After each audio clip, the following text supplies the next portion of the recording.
नमस्कार दोस्तों, मार्गदर्शन पे आपका बहुत बहुत स्वागत है। दोस्तों, आज मैं बात करूंगी मौनी अमावस्या के बारे में। मौनी अमावस्या जो कि 11 फरवरी 2021 को पड़ रही है। दोस्तों, वैसे पता है आपको, अमावस्या और पूर्णिमा तिथि हमारे शास्त्रों में काफी महत्व रखती हैं। अमावस्या की तिथि को किया गया स्नान, दान पितरों की कृपा दिलाता है, लक्ष्मी की कृपा दिलाता है। तो इस बार की मौनी अमावस्या जो है वह बहुत खास है। दोस्तों, मौनी जो है वह ऋषि मनु शब्द से बनी हुई है। ऐसा कहा जाता है कि आज के दिन अगर आप स्नान करते हैं, दान पुण्य करते हैं, जो भी धार्मिक कार्य हैं करते हैं, तो इससे आपको बहुत अधिक पुण्य की प्राप्ति होती है। दोस्तों, पुण्य जब हमारे जीवन में बहुत अधिक होता है तभी जाकर के हम हर प्रकार का सुख प्राप्त कर लेते हैं।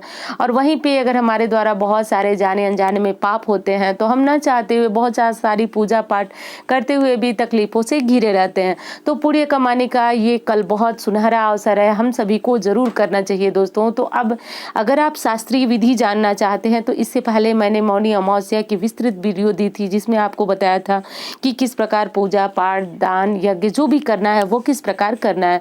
पर मैं सामान्य बता रही हूँ, जो कि आजकल की व्यस्तता में, भागदौड़ भरे जीवन में जितना कि आप सभी हम सभी कर सकते हैं मौनी अमावस्या के दिन और करके बहुत सारा पुण्य अर्जित कर सकते हैं, तो वही साधारण सी विधि मैं आज आपको बताने जा रही हूँ। तो दोस्तों देखिए, सबसे पहले तो मौनी शब्द आप जानते हैं कि मौनी शब्द जो है ऋषि मनु से उत्पत्ति हुई है और आज के दिन जो दान पुण्य करता है वो ऋषि पद, मुनि पद की प्राप्ति कर लेता है। तो अब क्या पूरे दिन मौन रहना संभव है? तो दोस्तों, बहुत सारे लोगों का जवाब होगा कि असंभव है पूरे दिन मौन रहना, क्योंकि आजकल आधुनिक जमाने में जो है फोन आना, मतलब बात नहीं करने का, एक दिन हम भूखे रह जाते हैं, बिना नींद लिए रह जाते हैं, पर बिना बोले रह पाना असंभव सा लगता है। तो अगर आपको भी इस प्रकार लगता है तो आप क्या ऐसा करें जिससे आप मौनी अमावस्या का लाभ भी प्राप्त कर सकें। तो इसके लिए आपको सबसे पहले ये करना है दोस्तों कि आपको सुबह सुबह जग जाना है, सूर्योदय के पूर्व। ध्यान रहे, सूर्योदय के पूर्व। ये कोई कहने वाली बात नहीं है दोस्तों। कोई भी यज्ञ, हवन, पूजा पाठ, उसकी शुरुआत जो होती है ब्रह्म मुहूर्त से ही हो जानी चाहिए। तो अब जगने के बाद आपको ध्यान रहे कि आपको बिल्कुल भी कोई बात नहीं करना, कोई बोलना नहीं है, बिल्कुल भी। प्रायः हम लोग यही बताते हैं आपको कि जब आप ब्रह्म मुहूर्त में जगें तो अपनी हथेलियों को देखते हुए ये मंत्र बोलें। पर आज आपको वो मंत्र अपने मुख में ही बोलना है, कुछ भी आपको मुख से नहीं बोलना है। यानी सांकेतिक शब्द भी आपको अपने मुख से नहीं निकाल। सांकेतिक शब्द जैसे इस तरह की चीजें, ना, इस तरह की चीजें भी ना बोलें। आप बिल्कुल शांत रहें और शांत रहते हुए आप अपने जो दिनचर्या है उसको निपटाएं। दूसरी चीज़ ये है कि जब आप स्नान करने जाते हैं तो प्रायः स्नान के समय ये बोला जाता है कि आपको मंत्र उच्चारण करते रहना चाहिए, मौन होकर के स्नान नहीं करना चाहिए। पर दोस्तों, आज के दिन मौनी अमावस्या के दिन आपको बिल्कुल मौन रह के स्नान करना है। आपको अपने मन के अंदर जो है, जो मंत्र जाप करना चाहें कर सकते हैं। प्रभु का नाम लीजिए, हर हर गंगे बोलिए, पर आपको मौखिक ये जाप नहीं करना है, आपको मानसिक जाप ये करना है, मौखिक जाप बिल्कुल भी नहीं करना। अब उसके बाद आपको अपनी जो पूजा पाठ की प्रक्रिया है, घर में आप जिस प्रकार से पूजा पाठ करते हैं इस प्रकार आप अपनी पूजा पाठ कर लें। अब पूजा के बाद अगर आप चाहते हैं मंदिर जाना, दोस्तों मंदिर जाना बहुत अच्छी बात है। अमावस्या और पूर्णिमा के दिन तो मंदिर जाएंगे तो आप जैसे सोमवारी अमावस्या में पीपल के पेड़ की जो परिक्रमा की जाती है वो कीजिए, या आप नहीं परिक्रमा करना चाहते हैं, आप पुरुष हैं, तो पीपल के पेड़ में कच्चा दूध और थोड़ा सा उसमें मिश्री या गुड़ मिला करके आप पीपल के पेड़ में चढ़ाए। इससे माँ लक्ष्मी की कृपा प्राप्त होती है। और वहाँ पे एक दीपक जरूर लगाइए दोस्तों। पीपल के पेड़ के पास दीपक लगाने से आज के दिन यानी अमावस्या के दिन धन लाभ होता है। ऐसा कहा जाता है कि अमावस्या के दिन पीपल की परिक्रमा करने से श्री हरि विष्णु प्रसन्न होते हैं और अगर सौभाग्यवती हैं तो और अखंड उनका सौभाग्य बढ़ता है। तो जो लड़कियां जो हैं वह पति की इच्छा करती हैं, यानी एक योग्य पति उनको चाहिए और बहुत सारी जो कोशिशें हैं वो जारी हैं, परंतु उनको योग्य पति की प्राप्ति नहीं हो रही है, तो आज के दिन पीपल की पूजा करने से उनको योग्य पति की प्राप्ति होती है।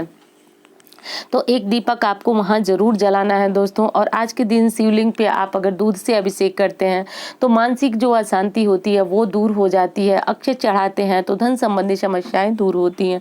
तो इस प्रकार करके आपको पूजा करनी है दोस्तों। आज के दिन श्री हरि विष्णु की पूजा गाय का घी का शुद्ध दीपक एक श्री हरि विष्णु के पास जरूर जलाएं और जला करके ओम नमो भगवते वासुदेवाय इस मंत्र का जप करें, विष्णु सहस्त्र नाम का पाठ करें। यानी मेरे कहने का अर्थ है कि आज के दिन पीपल, श्री हरि विष्णु और पीपल की पूजा जब आप करेंगे तो श्री हरि विष्णु के साथ माँ लक्ष्मी की कृपा भी हमारे घर बरसती है। और दोस्तों अपने घर के मुख्य दरवाजे पर भी आज के दिन आपको सुबह सुबह जो है आप अपने सारे कार्य निपटाएंगे तभी आप अपने घर की दहलीज दरवाजा जो है उसको अच्छी प्रकार से धुल दूंगी। दरवाजे का अर्थ होता है दोस्तों, आप समझ सकते हैं, दहलीज जहाँ से हम प्रवेश करते हैं, घर का मुख्य द्वार, वहाँ पे थोड़ा पानी गिरा करके उसको साफ कर लें और शाम के समय वहाँ पे दीपक जरूर जलाएं। दोस्तों अमावस्या तिथि माँ लक्ष्मी को आकर्षित करने के लिए विशेष तिथि मानी जाती है। अमावस्या के दिन ही हम दिवाली भी मनाते हैं। तो आज के दिन आप अपने घर के दोनों दरवाजे के दोनों तरफ जो है गाय के घी का दीपक जला सकते हैं, तिल के तेल का दीपक और सरसों के तेल का दीपक भी जला सकते हैं। दोस्तों प्रायः आपको बताया जाता है कि सरसों का दीपक, सरसों के तेल का दीपक जो है कुछ देवताओं को ही चढ़ता है, परंतु आप घर के मुख्य दरवाजे पर आप सरसों के तेल का दीपक भी रख सकते हैं, इसमें कोई समस्या नहीं है। अब दोस्तों स्नान करते समय मैंने बताया कि आपको मौन रहना है और दान, जैसे आप मकर संक्रांति में स्नान के बाद दान निकालते हैं वैसे ही अमावस्या के दिन आप स्नान के बाद दान अवश्य निकालें। और जब आप मंदिर पूजा करने के लिए जाएं तो वो दान भी लेते जाएं आप, और दान लेते जाएं, ब्राह्मण को दान दें। दोस्तों ये पूरा अमावस्या तिथि आपके पितरों का भी, अगर किसी को पितर दोष लगा हुआ है तो वो भी समाप्त हो जाता है। और जो पूजा विधि मैंने बताया इससे आपको कुछ दिनों में ही लगने लगेगा कि घर में एक बहुत सकारात्मक माहौल की प्राप्ति हो रही है आपको। और कुछ भी पूजा पाठ नहीं करने के बाद भी घर में धन की जो भी आवक है वो बढ़ गई है। आपको लगने लगेगा कि बचत पहले से अधिक हो रही है, हम खुशहाल हैं, सुखी हैं।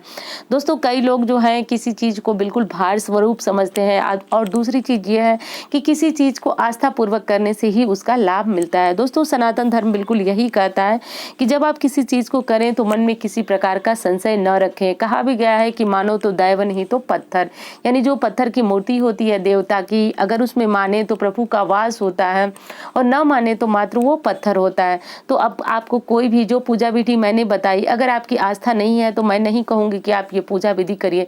आप तब तक मत कीजिए जब तक आपकी आस्था न आ जाए भगवान पे, तभी आप जाके पूजा पाठ शुरू कीजिए। और कभी भी दबाव वाली पूजा पाठ नहीं करना चाहिए परिवार में किसी के कहने सुनने से।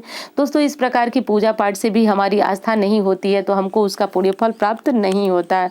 पर प्रायः यही देखा जाता है कि ज़्यादातर पूजा पाठ लोग जो है वो स्वेच्छा से करते हैं। स्वेच्छा से की गई पूजा पाठ ही भगवान तक पहुंचती है क्योंकि हमारा उसमें प्रेम निहित होता है। अब दोस्तों मैं बात कर रही थी कि जब आप अपनी पूजा पाठ समाप्त कर लें तो पूजा पाठ समाप्त करने के लिए करने के बाद अब आपको अपना मौन व्रत तोड़ लेना है।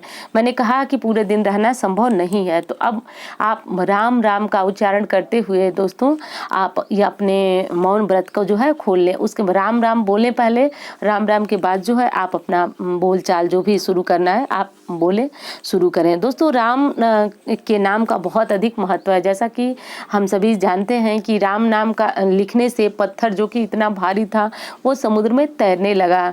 तो दोस्तों राम न सकहि राम गुण गाई, राम के नाम की महिमा इतनी बड़ी है कि राम भी अपने नाम का गुणगान करने में सक्षम नहीं हो पाए थे। ये मैं किसी और वीडियो में आगे आपको जरूर बताऊंगी अगर मौका मिला तो। और दोस्तों शास्त्र में भी कहा गया है कि कलयुग केवल नाम आधारा, तो कलयुग में अगर प्रभु का नाम लेते हैं तो हमारे जीवन की नैया ऐसे ही पार हो जाती है।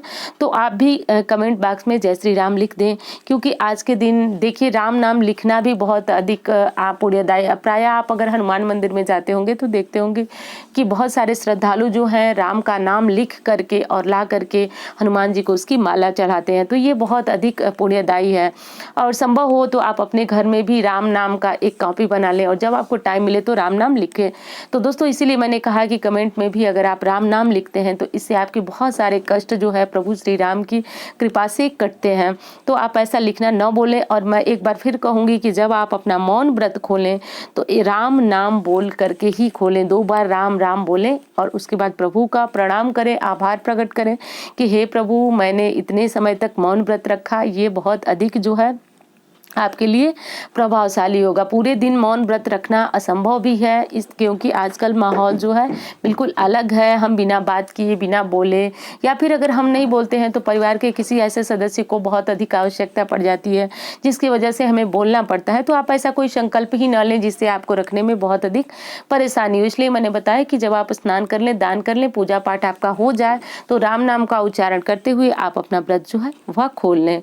तो दोस्तों इसी प्रकार करें। और एक बार फिर कहूंगी, कमेंट में राम नाम लिखना न भूलें। प्रभु राम हम सबकी इच्छा पूर्ण करें, संकट काटें, बस यही भगवान से प्रार्थना है। दोस्तों आप सभी खुश रहें, प्रसन्न रहें। उम्मीद करती हूँ कि जानकारी आपको बहुत लाभप्रद रहेगी। मिलती हूँ इसी तरह की वीडियो के साथ। धन्यवाद।